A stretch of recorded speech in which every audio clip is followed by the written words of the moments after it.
But our main focus tonight is on Mexico and the current state of the community and its evolution over the years. During the 75-year reign of the PRI, the rights of gays were oppressed. Everything was underground. But it has evolved over the years, at least in the big cities, like here in the capital, where in recent years, on the Paseo de la Reforma, hosted a vibrant and colorful gay pride parades. Same-sex couples are able to hold hands in certain parts of the city.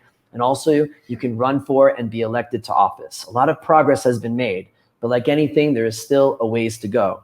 Joining us are activists Hector Penunuri and Angel Candia to discuss this further. Thank you guys so much for joining us on the show. Really appreciate you being here. Gentlemen, tell me, how bummed is the city right now that for a second year in a row, the Gay Pride Parade or the Pride Parade, excuse me, has been canceled? Why don't you start out, Hector? Pretty sad. It's a shame, but still we have the digital parade, which is really awesome, and we are trying to make as many things as possible to make people feel the hype of Pride and everything that it represents. So yeah, we're trying to make the most out of the situation. Still, we know that some people are going to take the streets. It's not going to be the official parade, but hey, we're trying to work with what we have.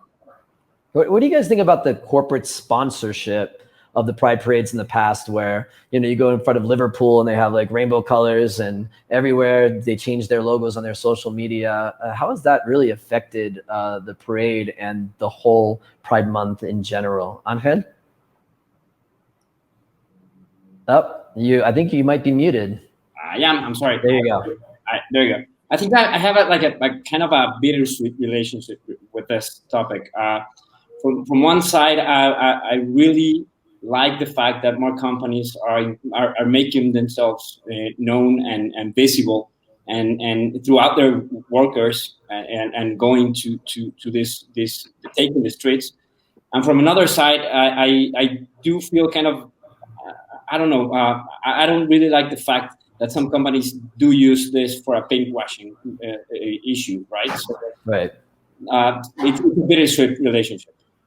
Yeah, I understand. But tell me more, Angel, about this evolution, because as I understand, in the 80s and 90s in Mexico City, it was very oppressed. It was very underground. You had to go to, there was only a certain number of bars. And then 2 years ago, the last Pride Parade, so many people on the streets, so much love, so much activity. How have you seen in your time in Mexico City this evolve over the years? It's been amazing. It's been amazing. It's evolved to become a huge party, a huge time for celebrating ourselves, but it's also kind of I don't know how to explain this, but it's when you live in Mexico City and you get to live this parade and this Pride Parade, you get the sense that you're part of a community that has evolved and has grown, and every time more people feel part of it.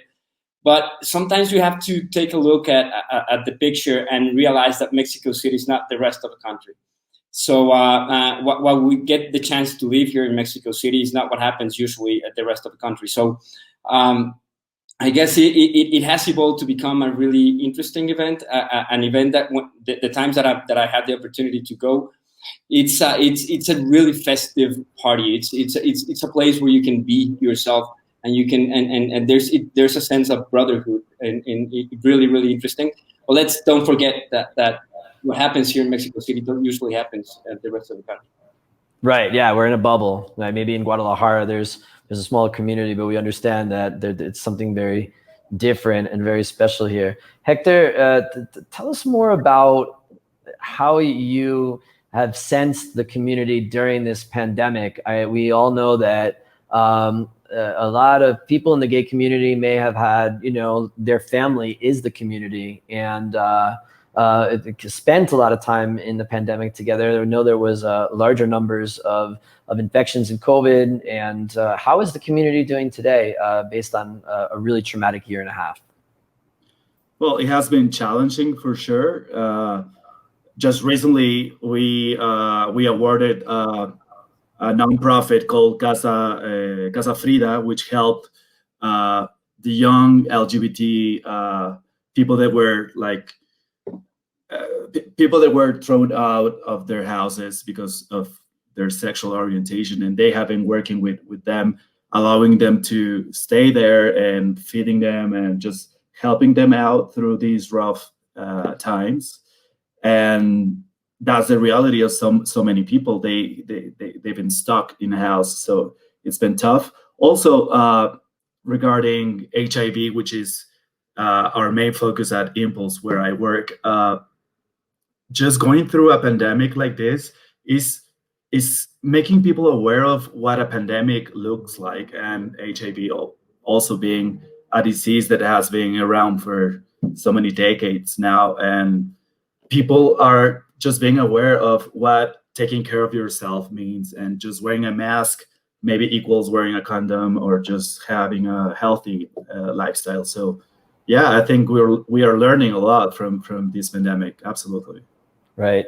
So, I mean, if you're comfortable sharing with us, were you guys AMLO supporters before 2018? And I'm asking because a lot of young people, a lot of people from the community were really excited about this idea that with this new administration, there would be a lot more inclusion and a lot more representation from various minority groups. And many people have criticized that and said that did not happen. And so there's been a real change in what people feel about the administration. Angel, what's your thought on that? I myself, I haven't been a supporter of him at any time, although I recognized the fact that it was important to give him and the movement a chance. We were fed up with the other governments and other parties, and so we needed a chance and a change of government. I didn't vote for him. However, when his government started, the very first year, I had really high hopes of what could happen regarding our community. On May 17th, the very first year, and May 17th, there was like a really important moment in which an activist, very known here in Mexico, gave a speech from the morning press conference that he has, that the president has every day, and things sounded pretty awesome and pretty new, because we were having at last this really big microphone to speak and talk about our issues. However, from that point on, we haven't heard anything else from the government, and I'm very worried about what's happening with our community, and especially regarding treatments for HIV, for people that live with HIV. So things are not looking good for the community right now. Hector, what's your feeling on this?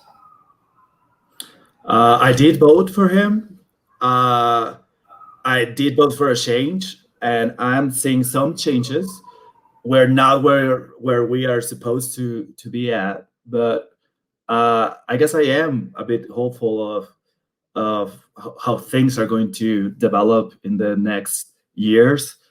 Absolutely, I feel like we can do a lot more, but I'm seeing some very incredible changes in some other states, just legalizing same-sex just recently, 2 states.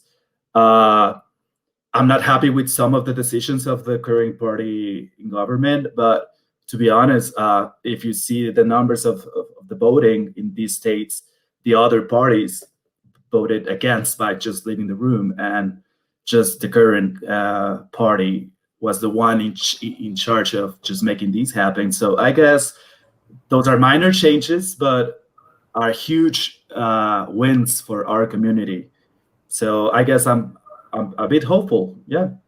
Right. What would you guys suggest if you were to talk to the government or be part of it? What would be the number one thing that you would insist the administration to take on?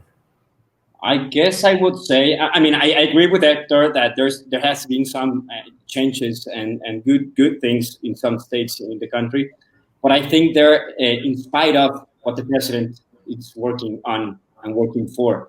And I guess what I would say to the president and his movement is that our rights are not a matter of public consultancy. He thinks that they are, and since he's not really ready to go for to go for our rights and make our rights a reality in the whole country. He's actually thinking about going and asking the public, the population, if they agree with giving our community rights, and rights are Right. not voting. So it's, and I think that's the main thing that I would say to him. You're wrong. You're wrong. That's not the way.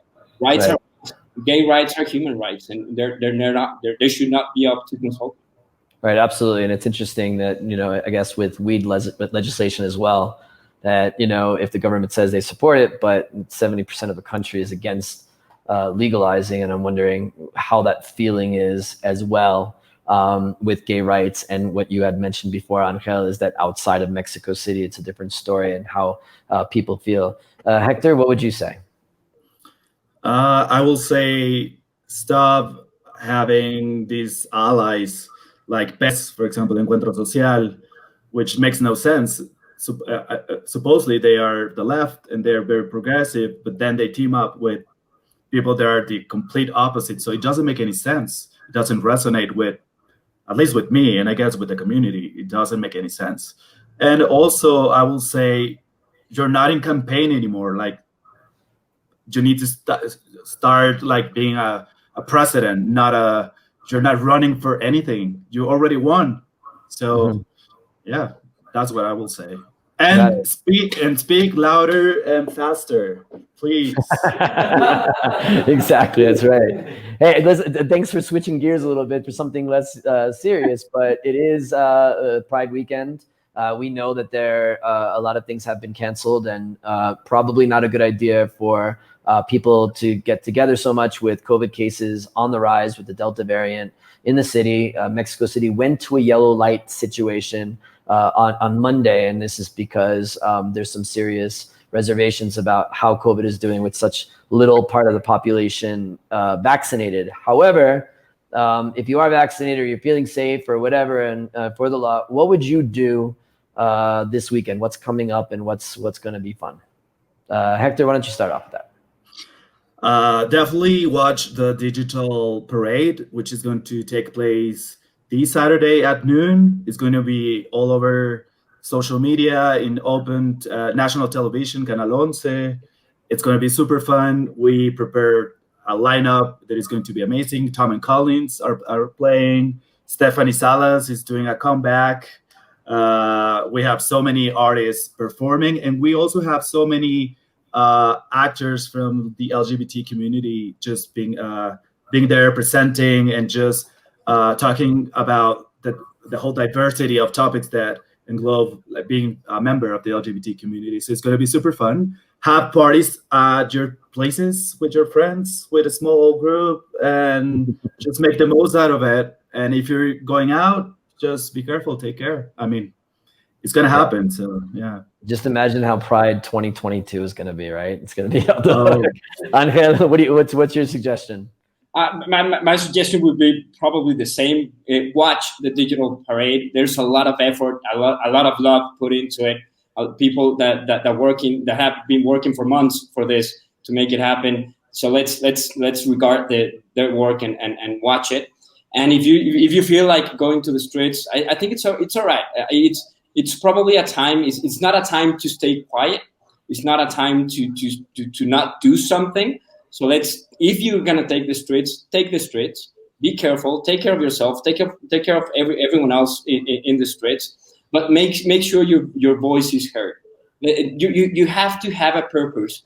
It's not just it's partying and feeling festive and happy about what's happening. It's all right and it's part of it, but it's not a lot of it. You need to have a purpose. You need to know that you're taking the streets for something. And let's give that day a purpose.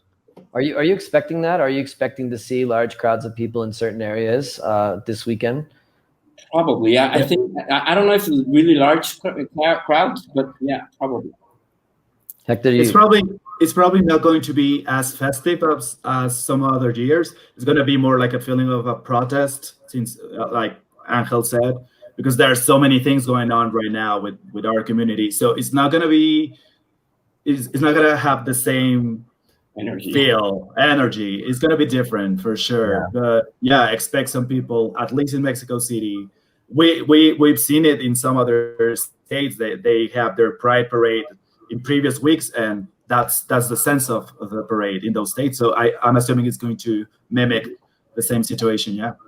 Yeah, I understand. Guys, I know that you're both working really hard on so many different issues right now that are affecting the community. I know it's kind of a bummer that this is the weekend where the flower is a blossom and gets shown to the entire city and country and give people hope and to be able to be their authentic selves. And I know you guys have been working hard in your stuff. So thank you so much for doing that. And I wish you guys have a great Pride this weekend.